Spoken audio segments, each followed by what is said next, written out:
नमस्कार मेरे प्यारे साथियों, आप लोग कैसे हैं? हम उम्मीद करते हैं कि आप लोग अच्छे होंगे और आप लोग की पढ़ाई-लिखाई भी बहुत ही ज़बरदस्त, शानदार तरीके से चल रही होगी।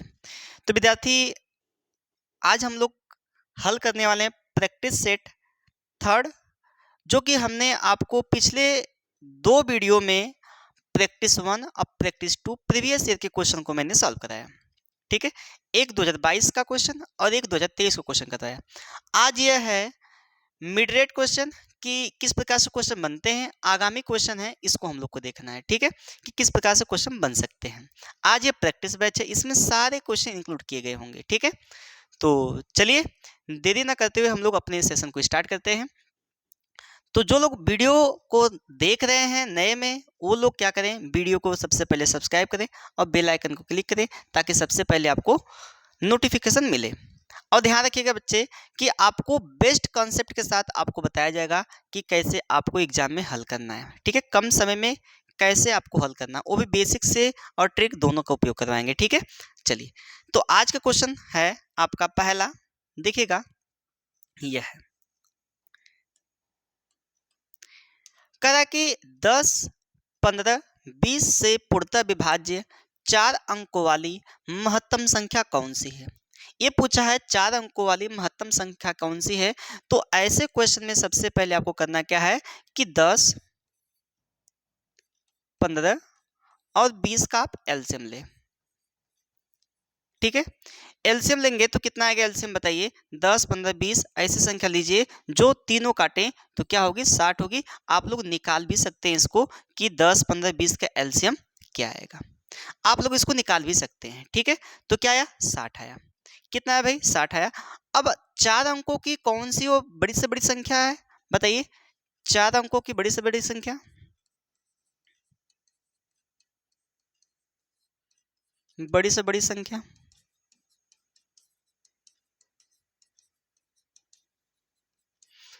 कौन सी भैया, 4 गो 9 है। 5 अंकों की पूछेगा तो 5 9, 6 अंकों की पूछेगा 6 9, 7 अंकों की पूछेगा 7 9। इस प्रकार से आपकी संख्याएं होती हैं। तो 5 अंकों, 4 अंकों की पूछा है तो 4 टू 9। तो करना क्या है, जो एलसीएम आपका आया है इसी से आप डिवाइड करिए 4 अंकों की संख्या में। ठीक है, 60 से हमने डिवाइड किया, 60 कम 60। ठीक है, 9 बचा, यहाँ 3, यहाँ 9 उतार लेंगे, 6 बच जाएगा, 360 होगा। ठीक है, 9 यहाँ 3 उतार लेंगे और यहाँ पर कितना होगा मेरे भाई, 9 होगा। अब 6 बार फिर ले जाएंगे पुनः, 360 हो जाएगा। ठीक है, 9 और 3। देखिए जब ऐसा क्वेश्चन आए, बड़ी से बड़ी संख्या की बात आए तो आपको घटाना है। जब छोटी छोटी संख्या की बात आएगी तो 60 का इसका भाजक का और शेषफल का अंतर करके जोड़ना होता है। ठीक है, किसमें, छोटी से छोटी संख्या वाले में। जब बड़ी से बड़ी संख्या आएगी तो करना क्या होगा, डायरेक्ट घटाना होगा। 4 अंकों की बड़ी से संख्या में आप क्या घटा देंगे, 39 घटा देंगे तो कितना प्राप्त हो जाएगा, 0 और यहाँ पर 6 9 9, 9960। और 9960 आपका बी वाला ऑप्शन दिख रहा होगा, सही हो जाएगा। ठीक है, बात समझ में आई कि नहीं। आपको करना क्या है, ऐसे प्रश्न में सबसे पहले इसका एलसीएम निकालना है। एलसीएम निकालने के बाद आपको करना क्या है कि जो 4 अंकों की संख्या है उसके एलसीएम से भाग देंगे। और अगर भाग देने के बाद जो शेष बचेगा, शेष को हम लोग को 4 अंकों की संख्या में से बड़ी से बड़ी जो संख्या है उसको घटा देना है। अगर यहीं पे कह दे छोटी से छोटी संख्या, तो उसके लिए भी लॉजिक है क्या कि छोटी संख्या 4 अंकों की यदि कह दे, सपोज दैट, तो 4 अंकों की सबसे छोटी संख्या कौन सी होती है, 60 होती है। 60 में तो सॉरी 1000 होती है, 60 नहीं 1000 होती है। तो 1000 में तो आपको भाग देना ही देना है, कितने से, 60 से। जो भी शेष यहाँ बचेगा, ठीक है, जो भी शेष बचेगा इसका और इसका अंतर करके 1000 में आपको क्या करना है, जोड़ देना है। ठीक है, 1000 में क्या करना है, जोड़ देना है। अगर इस प्रकार से करते हैं तो आपका आंसर आ जाएगा। और ध्यान रखिएगा, अगर इसका पूरा वीडियो देखना हो तो मैं इस पे सारा डिटेल से वीडियो बना दूंगा लसा में। ठीक है, ये एलसीएम का है सवाल, तो इसमें हम आपको बता देंगे सारा कुछ, और नंबर सिस्टम में मैं पढ़ा दूंगा ऐसा सवाल, टेंशन ना लीजिए। ठीक है, चलिए, कोई दिक्कत है इसमें, नहीं दिक्कत है। चलिए अगले अगले क्वेश्चन चलते हैं। दो संख्याओं का लसा उनके मसा का 12 गुना। देखिए बार बार क्वेश्चन रिपीट कर रहा है, ऐसा क्वेश्चन आपके एग्जाम में आया हुआ है पिछले ईयर में। तो देखिएगा दो संख्याओं का लसा उनके मसा का 12 गुना है। देखिए तो लसा क्या है, एलसीएम बराबर एचसीएफ का कितना है, 12 गुना है, तो मैंने 12 गुना कर दिया। एचसीएफ को उठा कर लाऊंगा इधर, तो एलसीएम बटा एचसीएफ बराबर 12/1 हो जाएगा। फिर बोला है मसा और लसा का योग कितना दिया है, 403 दिया है। लसा और मसा का योग दिया है 403, तो आप लोग क्या करेंगे, यह मान लीजिए ये लसा है, तो एलसीएम निकालना होगा। तो एलसीएम निकालने के लिए क्या करना पड़ेगा मुझे बताइए, कि यह एलसीएम का 12 भाग है, गुणे क्या करेंगे, अनुपातिक योग जोड़ना है। अगर ऐसे नहीं कर पा रहे हैं तो आप लोग ऐसे भी देख लीजिएगा, ये मान लीजिए 12x, ये x है, तो 12x प्लस x बराबर कितना, 403। जो विद्यार्थी एकदम वीक होगा, अभी शुरुआत किया होगा, विश्वास मानिए वो भी सीख जाएगा कैसे करना है। तो 13x हो जाएगा बराबर 403 हो जाएगा। अगर मैं x को इधर छोड़ूं तो 403 बटा कितना हो जाएगा, 13, 13 तिया 39, 3 बार 13 कम 13। तो इस प्रकार से एलसीएम कितना आ जाएगा, इसमें 13 का मल्टीप्लाई करा देंगे, और एचसीएम में भी कितने से मल्टीप्लाई, 13 से। तो कितना निकल के आया, 13 दूना 26 और 13 कम 13 2 15 हो जाएगा। बताइए, देखिए 13 दूना 26, 13 कम 13 2 15 हो जाएगा। ये 13 नहीं 31 से करना है, 31 से करना है। ये 31 आया है ना, 31 से गुणा करना है। कितने से गुणा करना है भाई, 31 से। तो देखिएगा 12 कम 12, 12 3 36। फिर से देखिएगा, यदि यहाँ पर x का मान कितना आया है, 31 आया है, तो इसी 31 का इस 12x में हम रखेंगे मान, एलसीएम में 12x का मान, एलसीएम का मान कितना है, 12x है, तो 31 उसमें रखेंगे x का मान, तो गुणा करने के उपरांत कितना आएगा, 362 आएगा। इसी प्रकार इसमें रखेंगे हम लोग 31, तो कितना आएगा बताइए, आपको 31 से कम 31 मिला, यानी एलसीएम कितना मिला, 362, और एचसीएफ कितना मिला, 31 मिला। ठीक है, बोला है इसमें से एक संख्या कितनी है, 93 है। तो दूसरी संख्या पूछा है, तो मैंने आप लोग को बताया क्या, कि इसका एक फार्मूला होता है, यदि आप लोग जानते होंगे कि पहली संख्या गुणे दूसरी संख्या बराबर लसा गुणे मसा होता है, तो आप एलसीएम गुणे एचसीएफ कर सकते हैं। ठीक है, देखिएगा पहली संख्या क्या है, इसमें 93 है, लेकिन दूसरी संख्या पूछा गया है, तो आप इसको यहीं पे रखेंगे, और ये एलसीएम का मतलब क्या है, 362 आया है आपको हल करने पर। एलसीएम का मान आपने कितना निकाला है, 362 निकाला है, गुणे एचसीएफ का मान कितना है, 31 है। ठीक है, अब देखिए यहाँ पर दूसरी संख्या बराबर 362 गुणे 31 बटा कितना, 93। 31 एक कम 31, 31 3 93, 3 से डिवाइड करिए, 3 एक कम 3 दूना 6, 3 एक कम 3, कितना आया, 121 आया। क्या आपको इसमें 121 दिख रहा है क्या, 121 दिख रहा है क्या, अच्छा यहाँ पे 37 होगा, 12 कम 12, 12 3 36, 37 होगा, 372 होगा, सॉरी यहाँ पे 372 होगा, फिर से 372, तो 372 गुण 31 बटा 93, 31 3 93, 3 एक कम 3, 3 दूना 6, 3 चौका 12, कितना आ गया भाई, 124 आ गया। कितना आया, 124 आ जाएगा। ये वाला आपका राइट आंसर हो जाएगा। ठीक है, तो आपको करना क्या है, एलसीएम में हमको 12 से गुणा 31 से गुणा कराना है 12 में, और इसमें जो एक था इसमें भी 31 से गुणा कराना है, तो आपका मसा भी आ जाएगा और लसा भी आएगा। तो इस प्रकार से आप यहाँ पर हल कर सकते हैं। पहली संख्या दिया है, दूसरी संख्या निकालना है, लसा आपने निकाला है, मसा भी निकाला है, और 93 नीचे भेज देंगे, कट पिट के क्या आ जाएगा, 124 आ जाएगा, जो कि आपका पहला वाला ऑप्शन सही है। ठीक है, बात समझ में आई कि नहीं, चलिए अगला क्वेश्चन देखिएगा, यहाँ पे दिया है क्या, 0.5 भागे, लिखना है 0.5 भागे 12.5 प्लस 0.25 गुणे 0.05 माइनस कितना है, 0.0125, यही है ना। चलिए देखिएगा, काफ़ी इजी है। आप लोग क्या करेंगे, भाग के स्थान पे तो इसको भाग करिए, 12.5, इसको बटा कर देंगे, क्या करेंगे, इस यहाँ पर बटा कर देंगे। ठीक है, अब यहाँ पर गुणा कराइए, 25 25 125, 125 तो होगा ही होगा। अब बताइए 10.2 स्थान यहाँ पे, 10.2 स्थान यहाँ पर, तो कितना स्थान हो जाएगा, 4 स्थान हो जाएगा। 4 स्थान आपने लगा दिया, 4 स्थान क्या कर दिया, लगा दिया। 0.0125, देखिए 2 2 4 माइनस 0.0125। अब बताइए इसको यदि हम हटाएं तो क्या आएगा, देखिए ये तो कट गया, यहाँ से घट जाएगा, एक प्लस एक माइनस घट जाएगा। अब यहाँ पे क्या आ जाएगा बताइए, देखिएगा, अब यहाँ 0.1 स्थान हटा देंगे।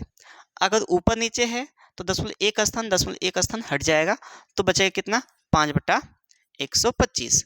यदि डिवाइड करते हैं आप, देखिए 5 एकम 5, 5 25 25 125 हो जाएगा। अब पुनः आप या तो ऐसे भाग दे दीजिए 25 से, या तो मैं आपको ट्रिक बता रहा हूँ उसको देख लीजिएगा। अगर 5 नीचे है, 25 है, 125 है, 625 है, तो उसके लिए फार्मूला होता है क्या, फार्मूला क्या, आप ट्रिक के तौर पे उसको उपयोग कर सकते हैं। इसको 100 बनाने के लिए 4 से ऊपर 4 से नीचे भी गुणा करा देंगे, तो कितना है, 4 एकम 4, 25 का 100 हो गया, तो 0.04 हो जाएगा। 0.2 स्थान पर लगा देंगे, आ जाएगा। या तो इस प्रकार से भी भाग दे दीजिएगा आप लोग का, इस प्रकार से भी आ जाएगा। और या तो इस प्रकार से करिए, यहाँ पे 5 एकम 5 और ये 25 का 100 भाग देंगे, तो आपका 4 बटा, देखिए 1/25 आएगा। अब आपको नीचे 100 बनाना है, क्योंकि 25 है तो 4 से ऊपर गुणा किया, 4 से नीचे किया। देखिए कोई फर्क नहीं पड़ा, लेकिन आपका यहाँ पे 100 आ गया, भाग देने में आसानी हो गया, क्योंकि एक क्या 2 शून्य है, तो 2 शून्य 2 अंक पर दशमलव लग जाएगा। क्या मेरी बात आपको समझ में आई, बताइए। तो आपका राइट आंसर क्या होगा, ए होगा, यानी ये वाला। ठीक है, कोई दिक्कत है, कोई परेशानी है तो बताइए, नहीं, चलिए अगले क्वेश्चन पे चलते हैं। एक वस्तु ₹144 में बेचने पर एक व्यक्ति को जो लाभ होता है वह प्रतिशत लाभ उस वस्तु के लागत मूल्य के बराबर है, तदनुसार उस वस्तु का लागत मूल्य ज्ञात कीजिए। ये आपको बताना है, जल्दी से बताइए कमेंट करके कि कितना आंसर आएगा।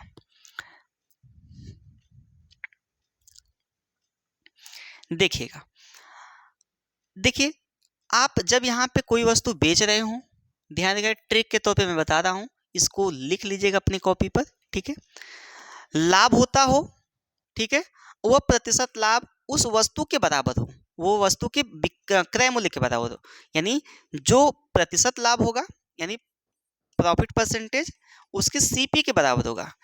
जब ऐसी कंडीशन आए तो जो वस्तु है यह 144, इसका ऐसा फैक्टर करिए कि जोड़ने पर क्या हो, इसका ऐसा फैक्टर करिए कि अंतर करने पे क्या हो, 10 आए। इसका ऐसा फैक्टर करिए कि अंतर करने पे क्या है, 10 आए। तो यहाँ पे 18 8 144 होता है, 18 8 क्या होता है, 144 होता है ना। अब क्या करेंगे, जो छोटा वाला मान है, उसमें हम लोग 10 से गुणा कर देंगे, कितना आ जाएगा, 80 हो जाएगा। कितना हो जाएगा, 80। ठीक है, लाभ की कंडीशन में क्रय मूल्य एक ही होगा। ध्यान रखना है कि लाभ के कंडीशन में क्रय मूल्य एक ही होगा, लेकिन हानि के कंडीशन में क्या होगा, क्रय मूल्य 2 होगा। हानि कंडीशन में क्रय मूल्य 2 होगा, यानी सीपी 2 होगा। इसमें भी 10 से गुणा कराना पड़ेगा, इसमें भी कराना पड़ेगा, लेकिन वहां पर क्या है अंतर, यहाँ पे मैं बोला हूं ना, वहां पे योग होना चाहिए। ठीक है, इसी का जस्ट उल्टा होता, वहां पे योग होगा। ऐसा फैक्टर करना कि उसका योग क्या हो जाए, 10 हो जाए, और दोनों में जो दोनों फैक्टर आएंगे उसमें 10 से गुणा कराना है। ये हानि के लिए भी मैंने आपको बता दिया। ठीक है, तो यहाँ पर आपका कितना हो जाएगा, 80 हो जाएगा, यानी छोटे वाले मान में हमको क्या करना है, 10 से गुणा करा देना है। क्या मेरी बात आपको समझ में आई, बताइए, कर लेंगे ना। यह तभी संभव हो सकता है जब लाभ परसेंटेज या हानि परसेंटेज बराबर हो क्रय मूल्य के। ठीक है, चलिए अगले क्वेश्चन पे चलते हैं। ठीक है, देखिएगा,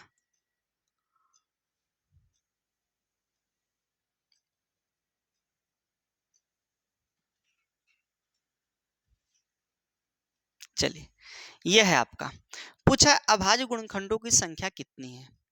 यह अभाज्य गुणनखंडों की संख्या कितनी है, यह मैंने नंबर सिस्टम में आप लोग को बताया है। आप लोग वहां पर जाकर वीडियो देख सकते हैं, प्ले लिस्ट में पड़ी हुई है। अभाज्य गुणनखंडों की संख्या पर आधारित पर मैंने एक एक चीज मैंने बताया है, उसको आप लोग देख सकते हैं। ठीक है, देखिएगा यहाँ पर 6 के पावर 333 है, 6 के पावर 333 गुणे 7 के पावर 222 गुणे 8 के पावर 111। अगर मैं इसको तोड़ूं, 2 गुणे 3 के पावर 333 गुणे 7 के पावर 222 गुणे 2 के पावर 3 होल पावर कितना होगा 111। अब देखिएगा यहाँ पर, देखिए इस पर भी आएगा, इस पर भी आएगा, है ना। देखिए यह इस पर भी आएगा, इस पर भी आएगा, तो इस पे 333, इस पर भी 333, तो कुल मिला के 666 हो गया। तो 666 यहाँ पे कर लेंगे, ठीक है। ये 222। अब देखिए 3 का इसमें मल्टीप्लाई कराएंगे। सबसे पहले आपको क्या करना था, इसको अभाज्य गुणनखंड में तोड़ना था, ठीक है। अब यहाँ पे क्या करेंगे, 333 हो जाएगा, गुणा करा देंगे घात में। अब इसको जोड़ दीजिए, 3 2 5 6 11, 3 2 5 6 11 1 12, 3 2 5 6 1 11 1 12 हो जाएगा, यानी 1221 हो जाएगा आपका ए वाला राइट आंसर हो जाएगा। बताइए समझ में आया कि नहीं, मजा आ रहा है भाई, बताइए। हो जाएगा, कतई जाए ना। चलिए अगले क्वेश्चन पे। 36 परिणामों का औसत 18 है। यदि प्रत्येक परिणाम में से 2 घटा दिया जाता है तो परिणामों का नया औसत क्या होगा। देखिएगा अगर इसको आप बेसिक से लगाने जाएं तो काफ़ी कठिन कार्य हो जाएगा, क्योंकि 36 परिणाम में 36 बार आपको घटाना पड़ेगा ना। लेकिन इसके लिए मैं आपको ऐसा तरीका बता रहा हूँ, जब भी प्रत्येक की बात करें या सभी की बात करें, सभी प्रेक्षण में से या सभी परिणामों में से घटाने की बात करें, या सभी संख्याओं में घटाने की बात करें, या जोड़ने की बात करें, या घटाने की, या गुणा या भाग करने की बात करें, चारों में से कोई भी बात करें, तो सीधे आप कहाँ करेंगे, परिवर्तन औसत में करेंगे। फिर से मेरी बात को सुनिएगा, जब भी प्रत्येक की बात करेगा कि प्रत्येक संख्या में से इतना घटाया जाए तो औसत में कितनी वृद्धि या कमी होगी, या नया औसत क्या होगा, तो आपको करना क्या है कि अगर प्रत्येक संख्या की बात करेगा तो आपको करना क्या है मेरे भाई, कि जो औसत है उसी में सारे क्रियाकलाप करना है आपको। तो बताइए प्रत्येक परिणाम में से 2 घटाया गया है ना, तो 18 में से आप क्या करेंगे, 2 माइनस कर देंगे। बताइए कितना आया, 16 आया, तो नया औसत क्या हो जाएगा आपका, 16 हो जाएगा। बात समझ में आई कि नहीं। यहाँ संख्या हटाने की बात नहीं कर रहा है, बात ये कर रहा है कि ये 36 परिणाम हैं आपके, वो प्रत्येक में से 2 घटाने की बात कर रहा है। तो 2 घटाने की बात करें तो बेहतर ये है कि आप 2 घटाने प्रत्येक परिणाम में से घटाने जाएंगे, उससे बेहतर ये है कि औसत में से ही आप संख्या को क्या करें, घटा दें, जो आपने बोला है यहाँ पे। अगर 2 से गुणा करने की बात बोला होता प्रत्येक संख्या में, तो मैं 2 से गुणा कर दिया होता। 2 से भाग करने की भी बात बोला होता, 2 से भाग कर दिया जाता है, या 3 से, जितना से कहेगा उतना क्रियाकलाप किस में करना है, औसत में करना है। क्या मेरी बात आपको समझ में आई? अरे बताइए समझ में आई कि नहीं आई, कर लेंगे ना भाई। चलिए देखिएगा तो आपका राइट आंसर होने वाला था कितना, 16, राइट है। चलिए अगला क्वेश्चन देखिए, 11 संख्याओं का औसत 7 है। यदि प्रत्येक संख्या दोगुनी हो जाए तो संख्याओं की नई औसत संख्या क्या। अब भी मैंने बताया आपको कि करना क्या है, औसत में ही सारी क्रियाकलाप करना है। तो बताइए दोगुनी होने का मतलब क्या है, संख्या में गुणा करने की बात कर रहा है। तो मुझे बताइए औसत क्या होगा, 7 में हम लोग 2 से गुणा करा देंगे, 7 में हम लोग 2 से गुणा करा देंगे, तो मेरे भाई कितना आ जाएगा, 14 आ जाएगा। तो 14 आपका डी वाला राइट आंसर हो जाएगा। बताइए आया कि नहीं, अरे बताइए आया, यस या नो में टाइप किया करिए भाई, तभी समझ में आएगा, ठीक है। चलिए अगले क्वेश्चन, समझ में आया कि नहीं, अभी पिछला वाला मैं समझाया हूँ ऐसे एकदम सेम था। चलिए बोला है एक मोटरसाइकिल 45 किलोमीटर पर लीटर, अर्थात 1 लीटर में कितना जा रही है भैया, 45 जा रही है। 1 लीटर में 45 लीटर, 1 लीटर में 1 लीटर में 45 किलोमीटर जाती है, ठीक है, 45 किलोमीटर जाती है 1 लीटर में, ठीक। यदि पेट्रोल की कीमत 20 रुपये प्रति लीटर है, पेट्रोल बड़ा सस्ता है भाई, 20 रुपया प्रति लीटर है, 20 रुपये प्रति लीटर है, ठीक है। तो 540 किलोमीटर की यात्रा पूरी करने में कितनी राशि आवश्यकता होगी, वो भी रुपए में पूछ रहा है। तो बताइए मुझे 1 लीटर में कितना, 45 किलोमीटर, 1 लीटर में 45 किलोमीटर। तो हम ये देखें कि कितना लीटर खाया। 1 लीटर में 45 किलोमीटर जा रहा है, तो आपने कुल दूरी तय किया कितना, 540। तो 540 में हम लोग क्या करें, 1 से भाग दे दें। चलिए हम कितने से भाग देंगे, 45 से भाग देंगे, ठीक है। अगर नहीं समझ में आ रहा है तो बताइएगा। देखिए अगर मैं यहाँ पे लिख सकता हूँ क्या, 45 किलोमीटर बराबर 1 लीटर, ठीक है। तो 1 किलोमीटर बराबर बताइए 1/45 लीटर हो जाएगा, बताइए। इसलिए कितना लीटर, कितना किलोमीटर भैया, 540 किलोमीटर। या तो आप भाग देकर डायरेक्ट निकाल सकते थे, या इस प्रकार भी कर सकते थे। 9×5 = 45, 9×6 = 54, और यहाँ पर कितना हो गया, 12। ये कितना लीटर खाई भैया, 12 लीटर तेल यह पी गई, ठीक है। समझिए इतना चलने में 12 लीटर तेल खत्म हो चुका। जब इतना लीटर तेल खत्म हो चुका और 1 लीटर का दमवा कितना है भैया, 20 रुपया है। 1 लीटर का दमवा कितना है, 20 रुपया है। तो 12 लीटर का दाम कितना हो जाएगा, तो 20 × 12 कर देंगे, 240 हो जाएगा भाई। बताइए इतना रुपया आपका हो जाएगा। इतना लीटर खाई कितना, 540 किलोमीटर चलने में। तो 1 लीटर का दाम था 20 रुपया, तो 12 लीटर का दाम कितना हो जाएगा, 240 रुपया हो जाएगा। बात समझ में आई कि नहीं, आई कि नहीं बताइए। 240 रुपया में वो 540 किलोमीटर जाता है। और सोचिए कि हम लोग क्या करते हैं कि 240 रुपया में हम लोग कम से कम 100 किलोमीटर भी नहीं सही से चल पाते हैं, तब तक तेल खत्म हो जाता है, ठीक है। महंगाई बढ़ी है ना। चलिए देखिए ये क्या बोला है, यदि 3:2:5 के अनुपात में 3 संख्याएं ऐसी हैं कि उनके वर्गों का योग 1862 हो, तो बीच वाली संख्या बताइए। इसकी मान पूछा, इसका मान। तो ऐसे प्रश्न में जब वर्ग की बात करें, जब घन की बात करें, तो करना क्या है कि यहाँ पर 3x² का वर्ग कर लीजिए, प्लस 2x² का वर्ग कर लीजिए, प्लस 25, यहाँ 5 कर लेंगे, 5x का वर्ग कर लीजिए, बराबर कितना दिया है, 1862 आया है, ठीक है। ये कितना होगा, 9x² plus 4x² plus 25x² बराबर 1862। तो बताइए जोड़िएगा इसको, तो कितना हो जाएगा, 38x² बराबर 1862। तो x² बराबर कितना हो जाएगा, 1862/38। अब 38 से यदि हम डिवाइड करें तो कितना बच जाएगा, देखिएगा 49 बच जाएगा। डिवाइड कर लीजिएगा, 2 से काटेंगे, फिर उसके बाद 19 से काट दीजिएगा, 49 बच जाएगा। x बराबर कितना हो जाएगा, 49 को हम वर्गमूल लेंगे, कितना हो जाएगा, 7 हो जाएगा। तो दूसरी जो बीच वाली संख्या है कितनी है, 2x है।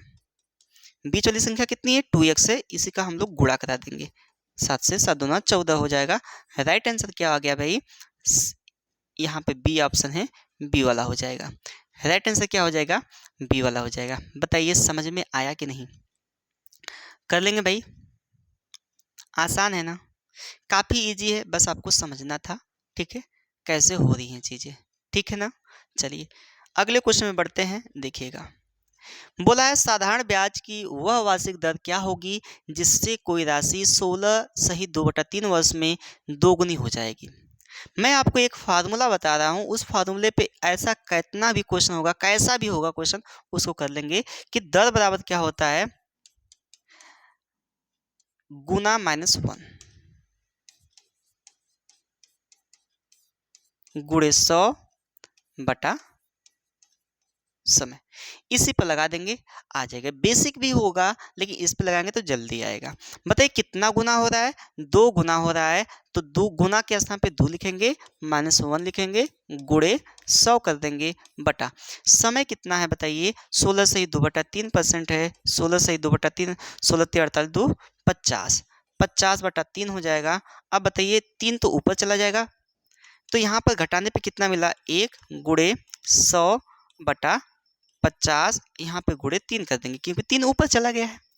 यहाँ पे 50 दूना 100 हो जाएगा और 3 दूना 6% आ जाएगा। कितना परसेंट आ गया भाई, 6%। सी वाला आपका राइट हो जाएगा। बताइए समझ में आया कि नहीं, कर लेंगे कि नहीं कर लेंगे। तो ऐसे जब यहाँ पे गुना की बात करें और दर पूछे और समय दिया हो, तो साधारण ब्याज के नियम में होता है क्या कि गुना -1 समय गुणे 100 कर सकते हैं। ठीक है, कोई दिक्कत है, कोई परेशानी है, कोई समस्या है तो साझा कर सकते हैं भाई। बताइए समझ में आया कि नहीं, बताइए मेरे भाई समझ में आया कि नहीं आया ना। चलिएगा आगे बढ़ते हैं अगले क्वेश्चन पे। देखिए यहाँ पे दिया है क्या, यदि 12,500 की राशि 12% वार्षिक दर से 1 वर्ष के लिए निवेश किया जाए और ब्याज को अर्धवार्षिक रूप से संयोजित किया जाए। अर्धवार्षिक का मतलब क्या होता है कि आप दर में 2 से भाग करेंगे और टी में 2 से गुणा करेंगे। तिमाही में आर में यानी दर में क्या करेंगे, 4 से भाग करेंगे और समय में 4 से गुणा करेंगे। यही काम यहाँ पर भी किया है। तो देखिएगा यहाँ पर 12% है, तो 1 साल में कितनी छमाही होती है, 1 और यहाँ पे 2। 1 वर्ष में कितनी छमाही, 2 छमाही होती है। तो इसमें हम लोग क्या करेंगे, 6% पे बांट देंगे। अब लगा दीजिए। देखिए समझना है क्या आपको कि 1 वर्ष का क्या होगा, बताइए इस पे क्या होगा। अच्छा ठीक है, ब्याज पूछा है ना, तो यहाँ पर आपको हमने बताया क्या, परिवर्तन प्रतिशत लगाना है। मैंने एक फार्मूला आप लोग को बताया था, x + y + xy/100। ये आप लोग याद किए होंगे, मैंने पिछला वीडियो में बताया था। ऐसा क्वेश्चन देखने को हर बार मिल रहा है, हो सकता है इस बार भी मिल जाए, इसलिए हम लोग प्रीवियस ईयर के क्वेश्चन को हल कर रहे हैं। ठीक है, तो देखिएगा 6 + 6 + 6 गुणे 6/100, ये x + y + xy/100। अब देखिए यहाँ पे 36 होगा, काटना पीटना नहीं है, 36 आएगा 0.2 स्थान पर लगाना है। 36 ये नहीं होगा, ये 12 होगा, 6 6 12 हो जाएगा, 3 6 हो जाएगा। अब करना क्या है कि 125 में आपको गुणा कराना, इतना परसेंट आया है आपका, ये ब्याज लगा है। अर्धवार्षिक रूप से था तो आपका 12.36% आपका ब्याज लगा है। तो 12,500 गुणे 12.36/100। ठीक है, अब देखिए यहाँ पे हम लोग डिवाइड करेंगे तो पूरा पूरा कट गया। अब देखिए गुणा कराना है कितना से, 12.36 में हम लोग 125 से गुणा कराना है। ज़रा कराइए गुणा, तो 6 × 5 = 30, 5 दूना 5 3 15, 3 18 और यहाँ 5 दूना 10, 1 11, 5 1 5, 1 6, 2 6 12, 2 3 6 1 7, 2 दूना 4 और 2 1 2। यहाँ पर 1 6 3 और 2 और 1 जोड़ दीजिए, 0 और 2 10, 7 6 13 1 14, 1 15 हो जाएगा, ये 15 हो गया। अब यहाँ पर देखिए 6 6 10 3 13, 1 14 हो जाएगा, 2 2 4 1 5 और 1 10.2 स्थान पे, तो 1545 आया। तो 1545 यहाँ पे आपका क्या हो जाएगा, राइट आंसर हो जाएगा 1545। 1545 आपका कौन सा, सी वाला राइट आंसर हो जाएगा। क्या मेरी बात आप लोग को समझ में आई, बताइए। पिछला वीडियो में भी मैंने जो प्रैक्टिस कराया था आप लोग को, उसमें भी हमने क्या किया, इन सारी चीज़ों को मैंने बताया था कि परिवर्तन प्रतिशत कहाँ लगता है, जब ब्याज पे ब्याज लगता है तब लगाते हैं। ठीक है, और हालांकि इसको हम लोग क्या लाभ हानि में भी उपयोग करते हैं, और तो और परसेंटेज में और बट्टा में भी उपयोग होता है। इसका बड़ा अहम रोल है, जो मैंने बताया ना परिवर्तन प्रतिशत का, इसका बड़ा रोल है भैया। x + y + xy/100 इसको नाम देते हैं कुछ लोग, a + b + ab/100 का भी नाम देते हैं। बात समझ में आई कि नहीं, बताइए, कर लेंगे। चलिए अगले क्वेश्चन पर चलते हैं। देखिए बातें ज़्यादा नहीं होंगी, केवल आपको पढ़ाई लिखाई से संबंधित बातें होंगी और अन्य फालतू बातें नहीं होंगी, क्योंकि हम लोग के पास समय कम है और पढ़ना ज़्यादा है। ठीक है, देखिएगा 10% ब्याज की दर पर 2 वर्षों के लिए चक्रवृद्धि ब्याज और साधारण ब्याज का अंतर 4 है। देखिए 3 सवाल आ गया, इसका लगाते हैं इसको। देखिए 10% ब्याज पर 2 वर्ष के लिए, है ना, अच्छा बताइए, जो साधारण ब्याज होता है एसआई, मैंने आप लोग को बताया था जो साधारण ब्याज होता है जो पहले वर्ष का होगा वही दूसरे वर्ष का होगा, वही तीसरे वर्ष का होगा, वही चौथे वर्ष का होगा। लेकिन जब चक्रवृद्धि ब्याज की बात करता है, जो पहले वर्ष का होगा वो दूसरे वर्ष का नहीं होगा, उस पे ब्याज लगता है, उससे थोड़ा ज़्यादा हो जाता है। ठीक है, फिर तीसरे वर्ष का भी उससे ज़्यादा हो जाएगा, वो ब्याज पे ब्याज लगता है।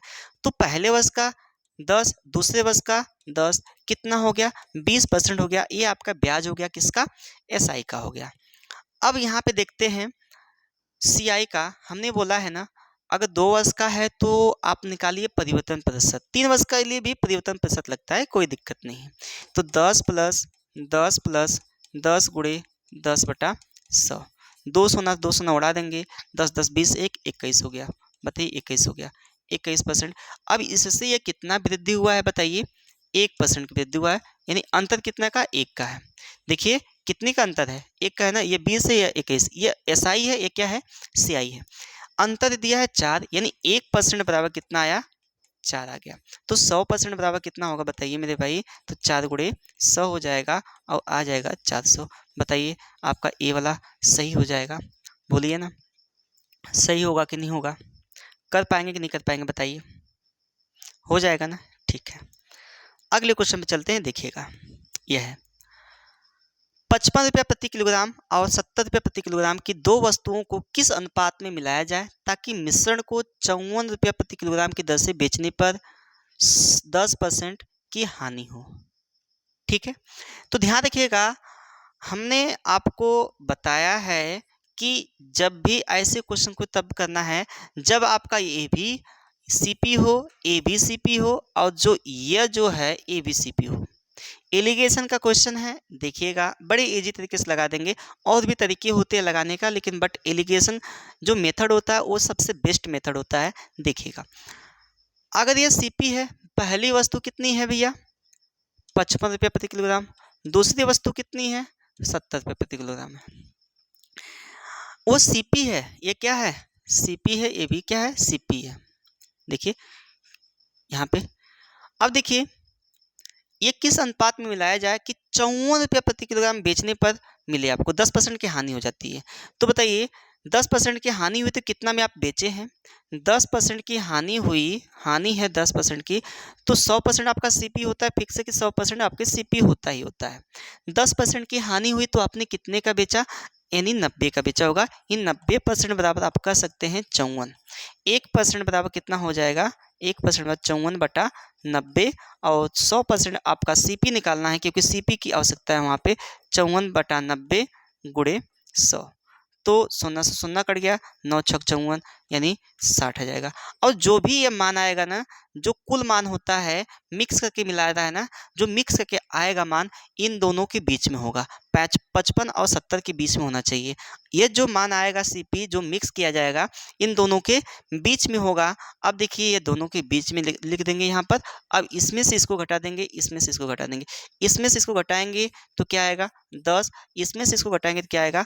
5। तो आपका अनुपात कितने का बना बताइए? 5 एकम 5, 5 दूना 10, 2:1 का बना। क्या 2:1 उसमें दिख रहा है ऑप्शन में? क्या दिख रहा है भाई? 2:1, तो ये वाला ऑप्शन आपका सही हो जाएगा। बताइए समझ में आया कि नहीं? 2:1 होगा, न कि 1:2 होगा। ये भी ध्यान रखना है, 2:1 होगा। कर पाएंगे क्या बताइए? हो जाएगा? बोलिए भाई, कर लेंगे ना?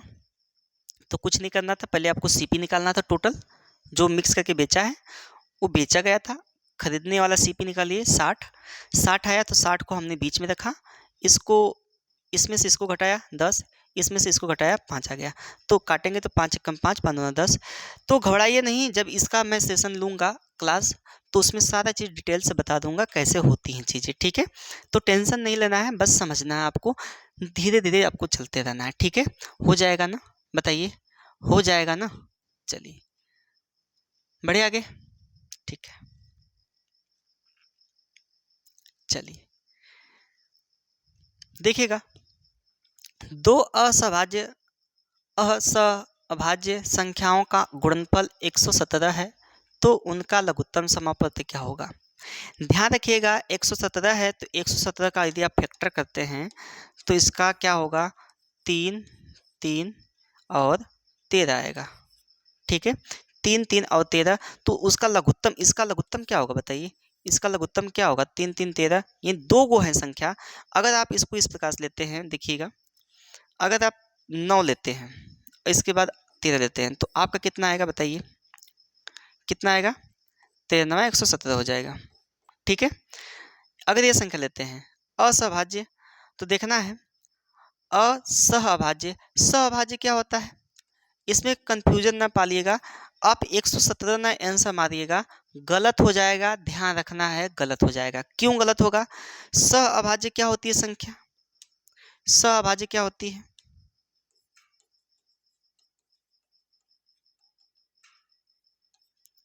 दोनों का HCF यानी पहली संख्या और दूसरी संख्या की HCF क्या होना चाहिए, इसका HCF 1 होना चाहिए। और असहअभाज्य का मतलब होता है भाज्य संख्या, मतलब डिविजिबल हो। ठीक है, असहभाज्य और सहभाज्य में अंतर होता है भैया, तो ध्यान रखना, अगर आप 9 और 13 लेते तो इसका HCF 1 आएगा, तो ये तो नहीं होने वाला, 117 नहीं होगा। जब 117 नहीं होगा तो समझिएगा भाई, जब 117 नहीं होगा तो आपको इसके साथ लेना पड़ेगा, 3 को यहाँ पे छोड़िएगा और यहाँ पे 33 39 हो जाएगा। अब बताइए ये क्या असहभाज्य है, देखिए इसका मसा क्या आएगा, इसका मसा देखेंगे तो कितना आएगा, 3 आएगा, इसका मसा क्या आएगा, 3, निकाल के देख लीजिएगा 3 आएगा, इसलिए आपको यहाँ से देखना पड़ेगा। अब बताइए इसका मसा क्या होगा, लसा पूछा है, लसा, तो लसा क्या होगा, एलसीएम क्या होगा, लसा, तो लसा कितना हो जाएगा, 39 हो जाएगा, निकाल सकते हैं 39 का और 3 का लसा, तो 3 13 हो जाएगा, 1 हो जाएगा, यहाँ पे 13 से काटेंगे तो 1 1, कितना हो जाएगा, 3 गुणे 13, कितना हो गया भैया, 39, तो यहाँ पर 39 राइट आंसर हो जाएगा, यानी डी वाला। और आप लोगों को मुझे पता है कि आप लोग इसको मारे होंगे, जबकि ये गलत है, जबकि ये क्या है, गलत है। ध्यान रखना है, दो अभाज्य संख्याओं का गुणनफल हमेशा लसा होता है, लेकिन यहाँ पे असहभाज्य बोला है, असहभाज्य, देखिए सहभाज्य नहीं, केवल असहभाज्य बोला है, यहाँ पर देखिए असहभाज्य मतलब सहभाज्य नहीं हो, मतलब वो भाज्य हो।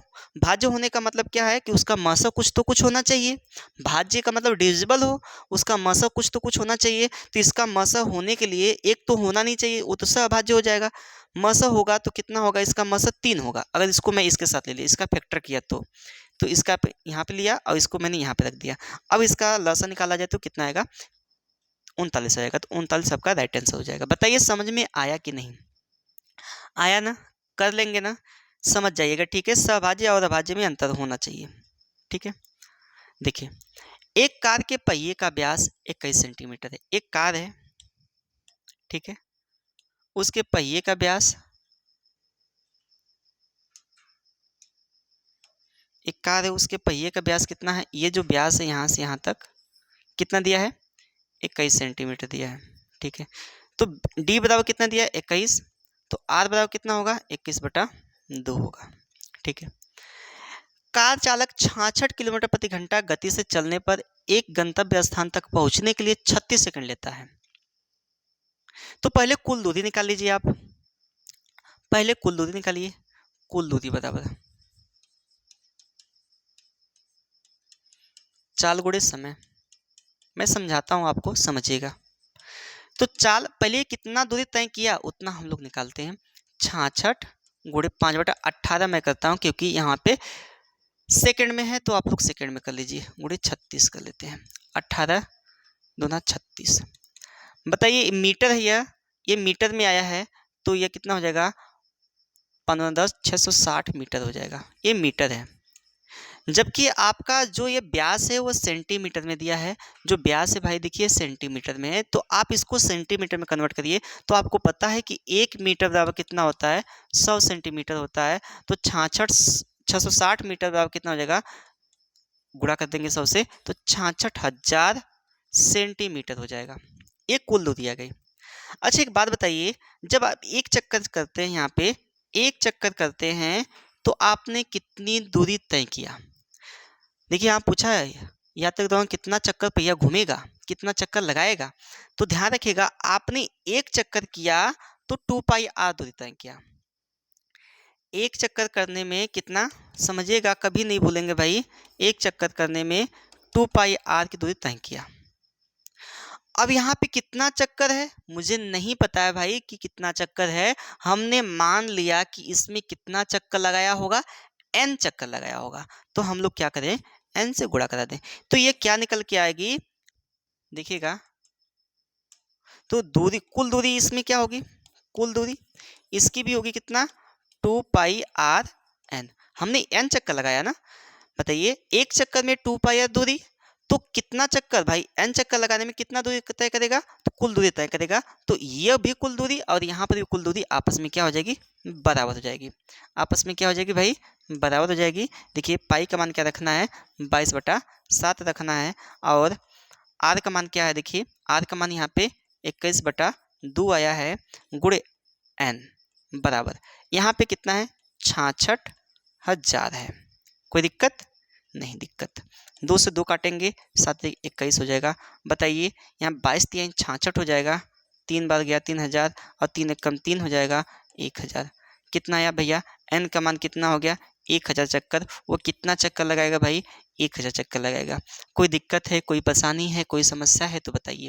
वो कितना चक्कर लगाएगा, 1000 चक्कर लगाएगा, ठीक है। वो यदि 66 किलोमीटर प्रति घंटा की गति से चलता है तो। कोई दिक्कत है, तो आपने यहाँ पे कुल दूरी निकाला।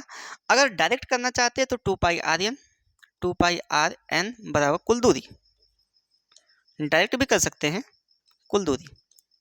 तो 2 पाई 22/7, आर का मान 21/7, एन का मान यहाँ पे रख देंगे। अब बराबर कुल दूरी कितना है, आपने यहाँ पे 600 यहाँ पे निकाल लेंगे, 4 गुणे समय यानी 66 गुणे 5/18 गुणे समय 18 और गुणे 100 से भी गुणा करा दीजिएगा। क्यों, क्योंकि ये मीटर में है, ये सेंटीमीटर में, ये मीटर में है, तो सभी राशियाँ एक समान होनी चाहिए, ठीक है। तो इस प्रकार से छोटे अक्षर में भी कर सकते थे, छोटे मेथड से भी कर सकते थे, आ जाता आपका, इतना लंबा चौड़ा नहीं करना पड़ता। बट मैंने क्या किया, आपको समझाने का प्रयास किया ताकि आप समझ जाएं और इसको सॉर्ट कर सकें, ठीक है। समझ में आया कि नहीं, बताइए, समझ में आया कि नहीं, कर लेंगे ना, बताइए। चलिए अगले क्वेश्चन पे चलते हैं।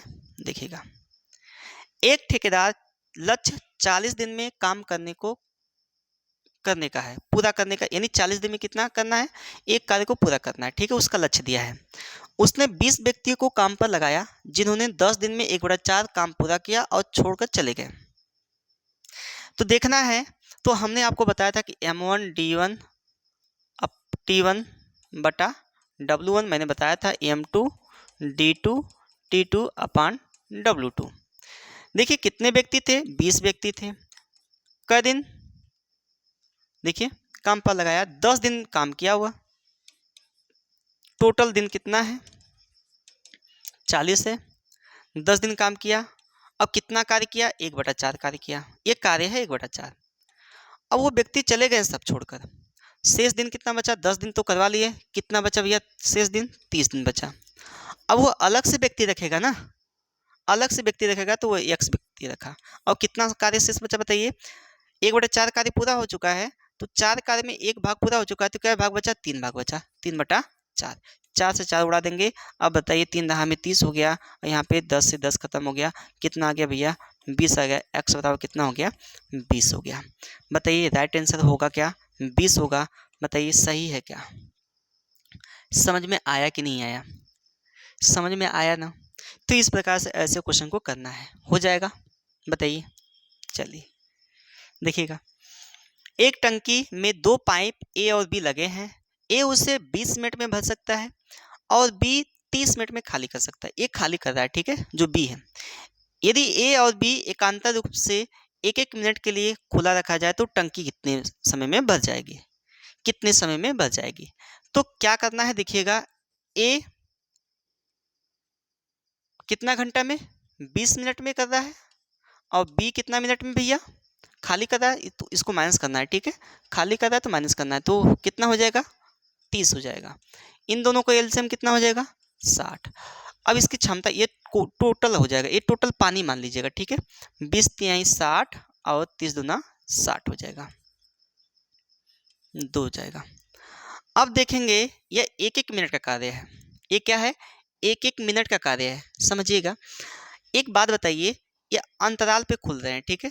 अगर देखा जाए इन दोनों को कि एक मिनट में, देखिए एक मिनट में देखेंगे, लिखेंगे ए एक मिनट में कितना भरा है भैया, 3 मिनट, 3 को भरा है, 3 लीटर भरा है मान लीजिए। बी 1 मिनट में कितना खाली कर रहा है, 2 को खाली कर रहा है, ठीक है, 2 को खाली कर रहा है। तो बताइए यह 1 मिनट और 1 मिनट ए प्लस बी मिलके माइनस कर सकते हैं वहां पर,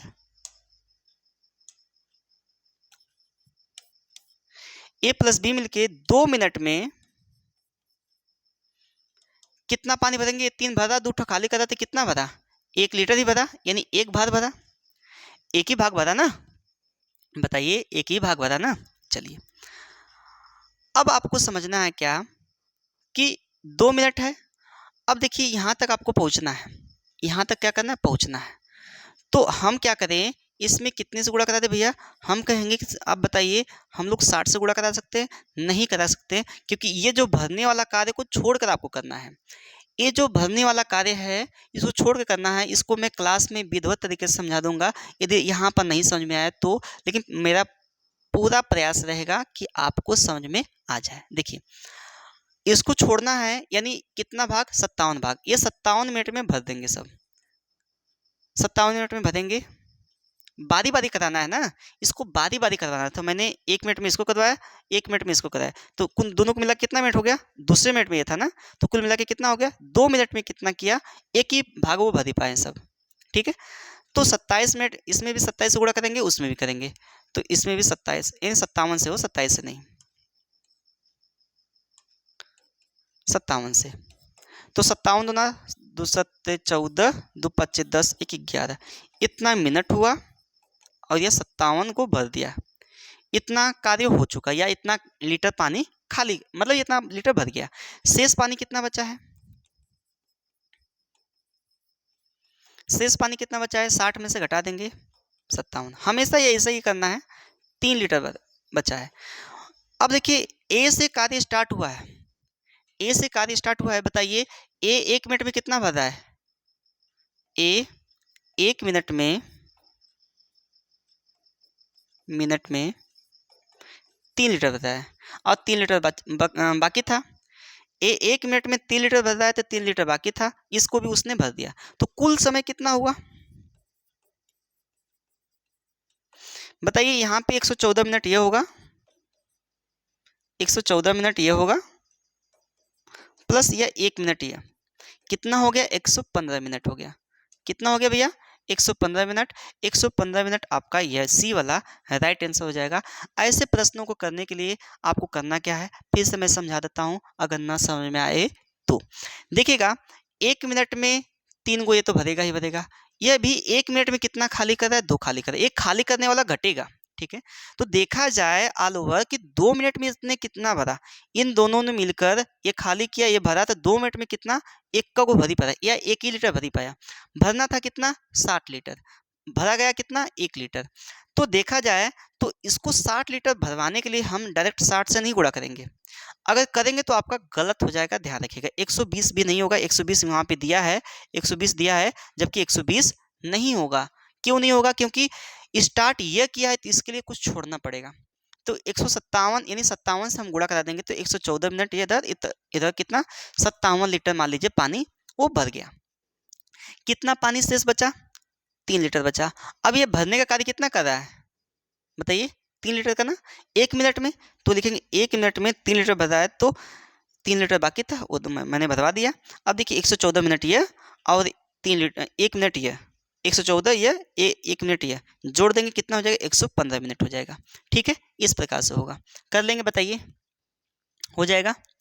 चलिए अगले क्वेश्चन चलते हैं, देखिएगा यह है, 18 वर्ष पहले ए और बी की उम्र का अनुपात 8:13 था, उनकी उम्र का वर्तमान अनुपात 5:7 है, तो ए की वर्तमान उम्र क्या है।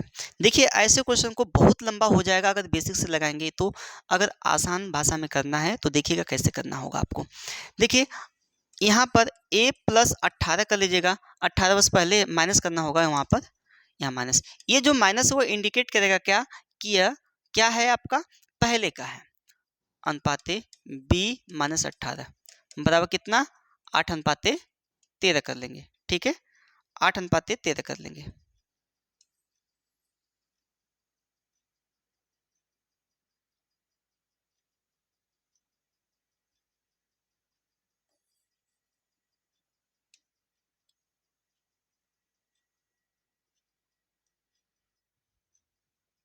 चलिए देखिए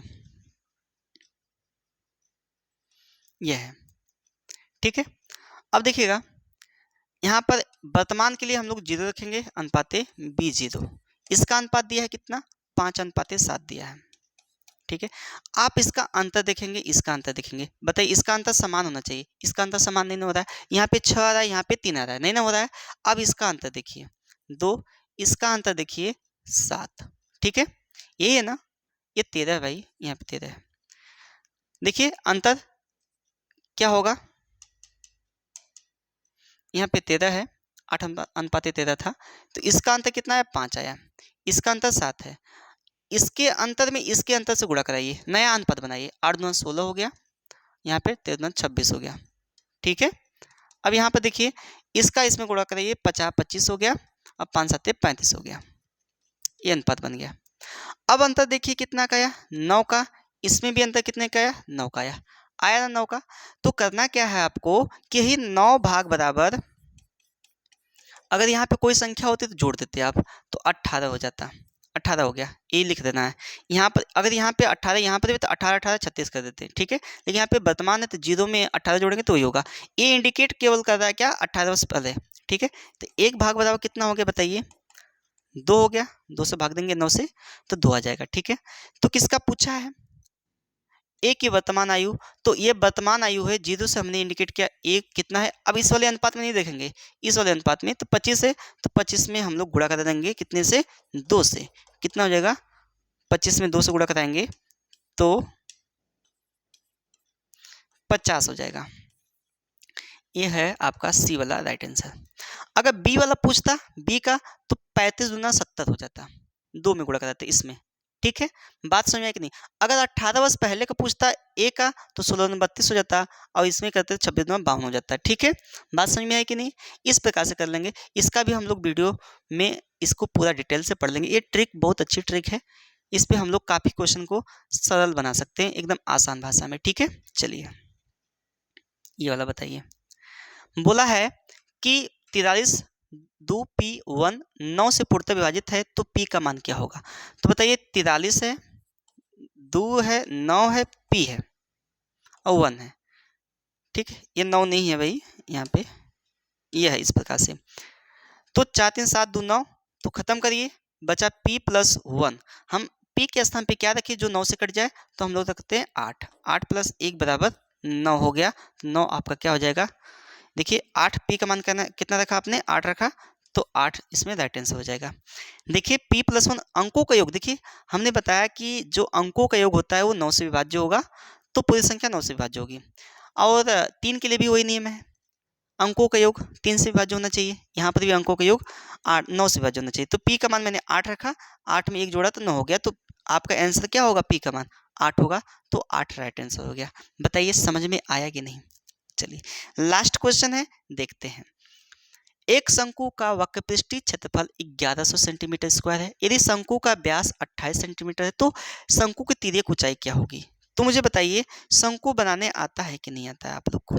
देखिएगा शंकु नहीं आता होगा तो सीख लीजिए कैसे बनाते हैं। देखिए ये शंकु है, ध्यान रखिएगा, ये इसको कहते हैं तिर्यक ऊंचाई, यानी इसको एल से दिखाते हैं, क्या दिखाते हैं एल से दिखाते हैं, ठीक है।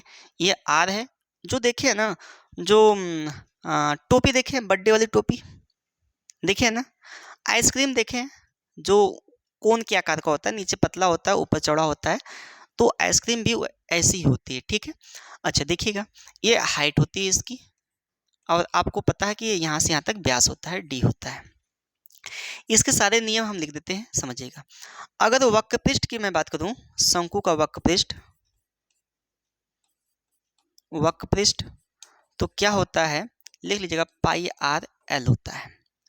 शंकु का संपूर्ण पृष्ठ क्या होगा, पाई आर कोष्टक में एल प्लस आर होगा। देखिएगा इस पे हम डिटेल से नंबर सिस्टम जैसे ही खत्म होगा ना, जो हम नंबर सिस्टम क्लास में पढ़ा रहे हैं, वो जैसे ही खत्म होगा हम आपका मेंसुरेशन वाला टॉपिक स्टार्ट कर देंगे, ठीक है। सबसे कठिन माना जाता है ये आप लोग के लिए, ठीक है। वो स्टार्ट कर देंगे तो आपको काफ़ी ईजी हो जाएगा। और शंकु का आयतन होता है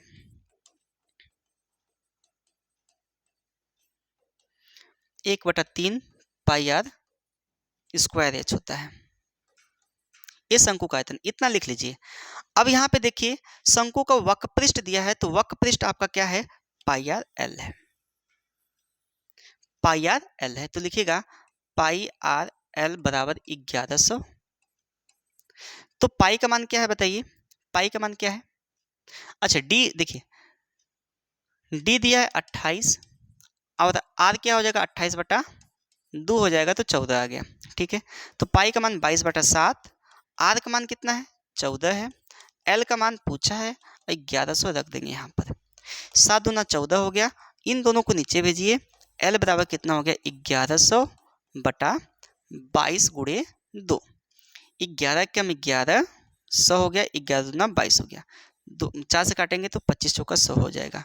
बताइए आया कि नहीं आया, एल का मान कितना आ गया, 25 आ गया। तो 25 यानी सेंटीमीटर में है तो सेंटीमीटर आपका राइट आंसर हो जाएगा। बताइए सी वाला आपको समझ में आया कि नहीं।